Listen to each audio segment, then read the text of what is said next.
मीरपुर नाम के शहर में तेजस अपनी पत्नी नीरू के साथ रहता था। पति पत्नी दोनों ही नौकरी करते थे। एक दिन तेजस गांव अपनी माँ के पास फोन करता है। हेलो, प्रणाम माँ। जीते रहो माँ, तुम दादी बनने वाली हो। अरे वाह, ठीक है बेटा, मैं कल ही आती हूँ।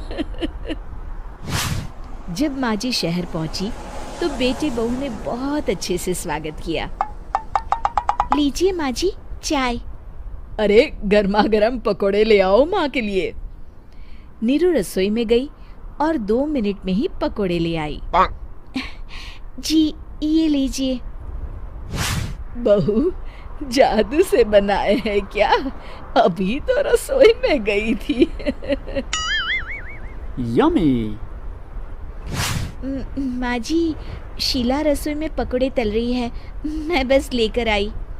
हे भगवान, मेरा धर्म भ्रष्ट कर दिया तूने। अब तो गंगा जल से शुद्धिकरण करना होगा। दूसरे दिन, माँ जी मैंने नाश्ता बना दिया है, ऑफिस जा रही हूँ। पर अभी तो घर का सारा काम पड़ा है। शीला आती ही होगी, झाड़ू पोछा बर्तन कपड़े वो सब कर लेगी। हमारे जमाने में घर का सारा काम हम ही करते थे। जी माँ जी, आप बहुत होशियार हैं, मैं घर ऑफिस दोनों नहीं संभाल पाती। तो जरूरत क्या है घर से बाहर जाकर चाकरी करने की? वैसे भी घर का काम खुद करने से घर में बरकत आती है, समझी? पर माँ जी। पर वर कुछ नहीं, इस महीने की पगार मिले फिर ऑफिस बंद है। हाँ। रात को नीरू तेजस से कहती है, सुनिए जी, माँ जी बोल रही थी कि मैं नौकरी छोड़ दूं। वैसे ठीक ही तो है, अभी तुम्हें आराम की जरूरत है। फिर भी आराम कहाँ, शीला को छुड़ाने के लिए बोल रही थी। तो अब 24 घंटे में इतना काम तो कर ही सकती हो। पर जॉब पसंद है मुझे, घर पर मन नहीं लगेगा। अगले दिन जब दोनों ऑफिस के लिए निकल रहे थे, मेरी तो कोई कीमत ही नहीं है इस घर में। माँ जी, आजकल महंगाई बहुत है, रहन सहन भी बदल गया है, दोनों नौकरी करते हैं तभी ठीक रहता है। अच्छा, तू कहना क्या चाहती है? मेरा बेटा तुझे बिठा के खिला नहीं सकता? तू ही इस घर का खर्च चला रही है, हैं? नहीं माँ जी, मेरा वो मतलब नहीं था।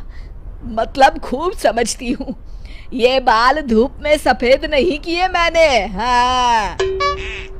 अब तो ये रोज का काम हो गया था। तेजस भी रोज की झिकझिक से परेशान हो गया था। एक दिन उसने कहा, नीरू, वैसे भी तुम्हें मैटरनिटी लीव मिलने वाली है, तो अभी से ही छुट्टी ले लो। पर क्या, मेरी सैलरी अच्छी खासी है। आखिर नीरू ने रिजाइन कर दिया। जब बच्चा हुआ तो घर में सब बहुत खुश हुए। कुछ दिनों बाद तेजस फाइल देख रहा था। क्या हुआ तेजस, कुछ परेशान लग रहे हो? हाँ, वो हमारी जितनी सेविंग्स थी वो तो हॉस्पिटल में और छठी के फंक्शन में खत्म हो गई है नीरू। और अभी वैसे मंदी चल रही है तो मैं बोल रही थी कल मुन्ना को हेपेटाइटिस का टीका लगवाना है। नीरू, क्या पोस्टपोन नहीं कर सकते? नहीं जी, बिल्कुल नहीं। अब तेजस को समझ में आ रहा था कि उससे गलती हुई है। पैसों की कमी का असर घर के माहौल पर भी पड़ रहा था।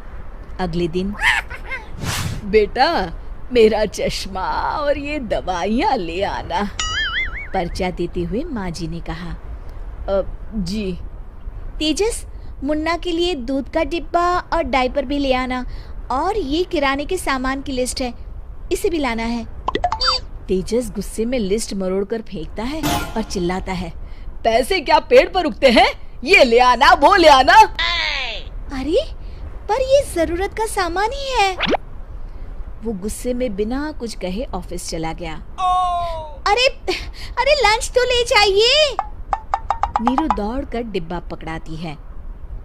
एक दिन खाना खाने के बाद, नीरू, अब तो मुन्ना कुछ बड़ा हो गया, तो अब तुम वापस ज्वाइन कर लो ना जॉब। पर इस रिसेशन में जॉब मिलना बहुत मुश्किल है। ट्राई तो करो। फिर मुन्ना, माँ जी है ना, और एक फुल टाइम मेड भी लगा लेंगे। पर माँ जी, उन्हें तो पसंद नहीं। तभी माँ जी वहाँ आ जाती है और प्यार से नीरू के सर पर हाथ फेरते हुए बोलती है, अब मेरी समझ में आ गया बहू, पहले के और अब के समय में अंतर है। तुम काम शुरू करो, मुन्ना की जिम्मेदारी मेरी। मेरी प्यारी माँ जी, ये कहकर नीरू उनके गले लग गई। शिक्षा, परिवर्तन संसार का नियम है, हमें भी समय के साथ चलना चाहिए।